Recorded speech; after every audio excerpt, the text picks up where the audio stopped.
Soy Carlos Díez y es tiempo de matemáticas. En Es Tiempo de Matemáticas, actualidad matemática. Si les digo el nombre de Anna Kiesenhofer, posiblemente no les suene para nada. Pero si han leído noticias últimamente con respecto a los Juegos Olímpicos, reconocerán en ese nombre a una ciclista y una matemática, ganadora de la medalla de oro en la prueba de ruta. Es paradójico que Anna Kiesenhofer es amateur en ciclismo, pero profesional en matemáticas. Pero expliquemos esto último. Ella es matemática, por supuesto, con doctorado de la Universidad Politécnica de Cataluña y en este momento hace un postdoctorado en la Universidad de Lausana, lo que la hace realmente una matemática profesional. En cambio, en ciclismo, ella, sin dejar de ser excelente, es una ciclista amateur que aprovechó de alguna manera la escasa tradición ciclística que hay en su país natal, Austria, para proclamarse campeona nacional contrarreloj entre 2019 y 2021 y en ruta en 2019. No quiero aquí demeritar el trabajo deportivo de Kiesenhofer, porque ella fue deportista de alto rendimiento destacada en triatlón. Sin embargo, debido a problemas de salud, decidió bajar el ritmo en 2017. Ahora, ser matemática le ayudó para estar en España en el momento justo para poder coronarse como la primera extranjera campeona de la Copa de España. En ese momento era profesional, pero hoy en día es amateur. Así y todo, ella asistió a los Juegos Olímpicos sin más expectativa que disfrutar de ellos, sabiéndose muy inferior a rivales ultraprofesionales. Sin embargo, en la prueba de ruta tuvo la oportunidad de integrarse en la fuga inicial, junto con otras dos competidoras. El pelotón volvió a capturar a las fugadas, por lo menos a dos de ellas, la israelí Safire y la polaca Pikla, pero a Ana, quien iba más adelante y por eso no fue detectada por el pelotón, no la alcanzaron.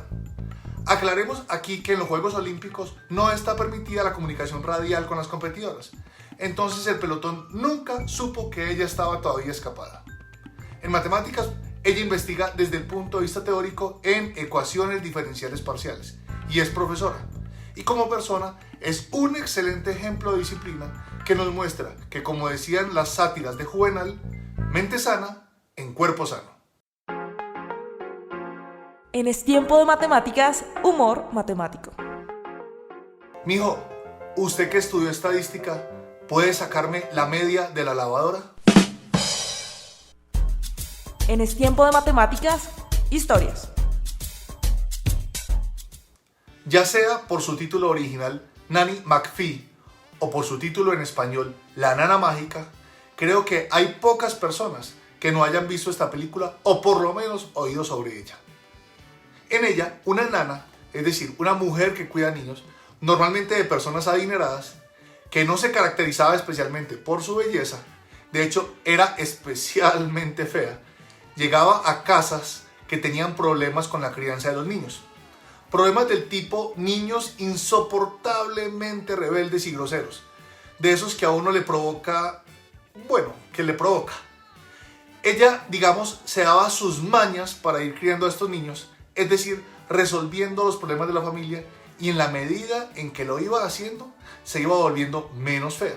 Con decir que la actriz que la personificaba es Emma Thompson, que no es que sea fea. Y cuando los niños ya se estaban comportando bien y además la querían, porque hay que decir que al principio la odiaban, entonces ella partía con el viento llevada por su sombrilla. Se estarán preguntando, ¿y a Carlos qué le dio? ¿Acaso este no es un programa de matemáticas? ¿Por qué está hablando de una película de una niñera? Pues resulta que hay un matemático que es la Nanny McPhee de las matemáticas.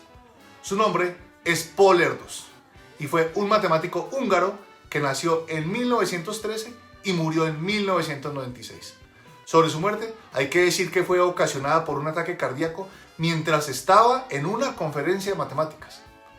Erdős trabajó con cientos de matemáticos en campos como combinatoria, teoría de grafos, teoría de números, análisis clásico, teoría de aproximación, teoría de conjuntos y probabilidad, una infinidad de campos. Erdős publicó más de 1500 artículos gracias a que, como la Nanny McPhee, él asistía a los congresos de matemáticas, veía ponencias y matemáticos que le resultaban interesantes, les proponía vivir en sus casas un periodo corto y colaboraba con ellos para resolver problemas. Una vez que los problemas estaban resueltos, salía de ahí, digamos, con su sombrilla matemática e iba a otro congreso a repetir la historia. Publicó con tantos matemáticos que se ha establecido un número que refiere el árbol de relaciones entre los matemáticos y Erdős. Este número, llamado el número de Erdős por supuesto, funciona así. Si un autor matemático publicó con él, tiene el número 1.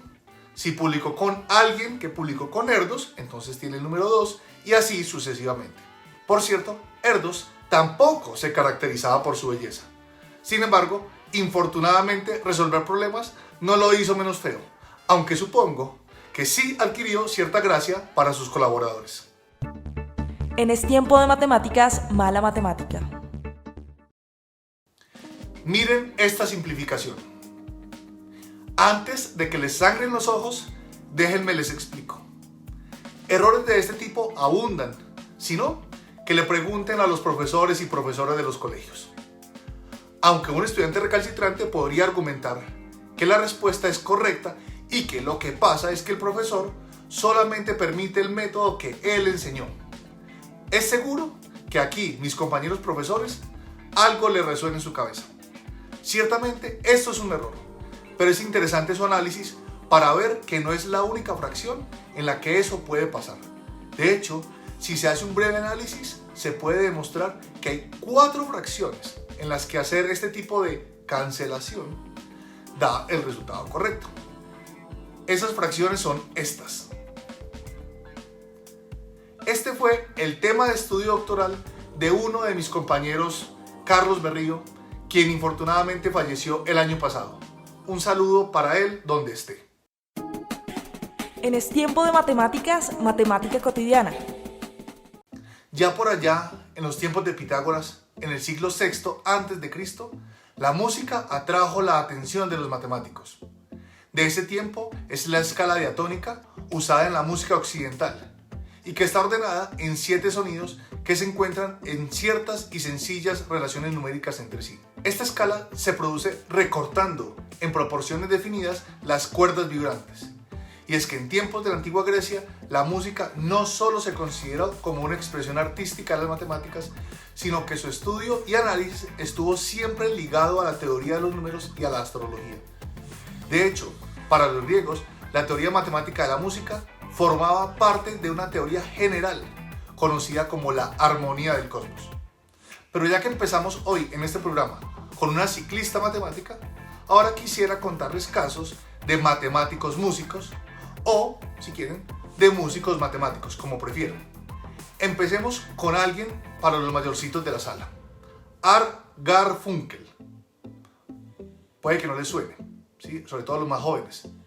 Él es del famoso dúo musical Simon & Garfunkel, que produjo canciones famosas como The Sound of Silence, Miss Robinson o Bridge Over the Troubled Water. Garfunkel se graduó en Historia del Arte y obtuvo el máster en Matemáticas en 1967 en la Universidad de Columbia. Ahora hablemos de un cantante más actual, el músico inglés John Buckland, guitarrista y fundador del grupo Coldplay, que ya sí le suena más a los jovencitos, quien estudió astronomía y matemáticas en el University College of Londres. No podemos seguir sin mencionar uno de los más famosos músicos vinculados con las matemáticas, aunque más con la astrofísica, el británico Brian May, guitarrista y compositor de la banda de rock Queen. Él estudió matemáticas y física en el Imperial College de Londres y se graduó en 1968. Debido a la música, abandonó su carrera, pero volvió otra vez y terminó su doctorado en 2007. Nuevamente, estos músicos matemáticos nos muestran que las matemáticas no son excluyentes de otras áreas de la vida y que con disciplina y pasión se pueden conquistar metas diversas pero complementarias. En Es Tiempo de Matemáticas, matemática curiosa. Hay un problema que dice que no hay ningún número que no sea interesante. Su demostración es sencilla. Supongamos que existe un número que no es interesante. Por ese simple hecho ya sería interesante y queda demostrado el teorema. Lo que no dice el teorema es si hay algún tipo de ordenación con base en el criterio de interés. Es decir, el teorema no establece si hay unos números más interesantes que otros. De hecho, para los antiguos, ciertamente había unos números más interesantes. Por ejemplo, el número del que vamos a hablar, el 3. Para los pitagóricos, el número 3, la tríada pues, nace como la suma de la unidad y la pareja. Es decir, combina la mónada con la diada y forma la tríada. Es símbolo de armonía universal, puesto que combina la unidad con la diversidad. Además, es un número sagrado en el sentido de que es el primero que tiene principio, medio y fin. También para ellos, el número 3 era el símbolo del principio masculino y por extensión todos los números impares, mientras que el número 2 era el símbolo del principio femenino y por extensión todos los números pares. Y juntos el 3 y el 2 formaban el símbolo del matrimonio, 2 más 3 igual a 5. A pesar de que el 3 es un número pequeño, hay culturas que solamente saben contar hasta 2, es decir, dicen 1, 2, muchos. En ese sentido, el 3 se convierte en el símbolo de la pluralidad, es decir, de muchos. Y eso es así también para las culturas antiguas, como los egipcios y los chinos. Esas culturas, para indicar la pluralidad de algo, ponían 3 símbolos. Por supuesto, no podemos dejar a nuestros amigos los primos por fuera. El 3 es un número primo, el segundo número primo, y es parte de la única tríada de números primos gemelos, es decir, números primos que están separados solamente por una cifra. Esta tríada es el 3, el 5 y el 7, están separados por una cifra. También es un número triangular, es decir, es un número que se construye con puntos que forman un triángulo. Y por supuesto, es la primera cifra del número pi. Y no acaban ahí sus particularidades. Solamente hay que buscar para encontrar una multitud de ellas. En conclusión, claramente el 3 es un número muy interesante. En Es Tiempo de Matemáticas, matemáticamente. Tenemos 5 puntos dispuestos sobre la recta real. Las 10 distancias entre esos pares de puntos enumeradas de menor a mayor son 2, 4, 5, 7, 8, K, 13, 15, 17 y 19. Siendo así, ¿cuál es el valor de K? En Es Tiempo de Matemáticas, la reseña. El periódico colombiano El Tiempo acaba de empezar a publicar la colección Grandes Ideas de las Matemáticas, que reúnen los conceptos y teorías claves de la disciplina presentados en la secuencia histórica en que aparecieron. Son 40 tomos que se pueden pedir a través de su tienda digital, con envío a todo Colombia. Cada tomo es una monografía que en 144 páginas muestra el desarrollo de una idea de las matemáticas. Entre estas ideas están la razón áurea y otras constantes de la matemática, el infinito, la lógica de las matemáticas y sus fundamentos, las matemáticas en el arte, la combinatoria, teoría de grafos y redes complejas, Big Data, teoría de juegos, optimización matemática, inteligencia artificial y más. Y terminamos como siempre citando. Todo lo compuesto de 3 es perfecto.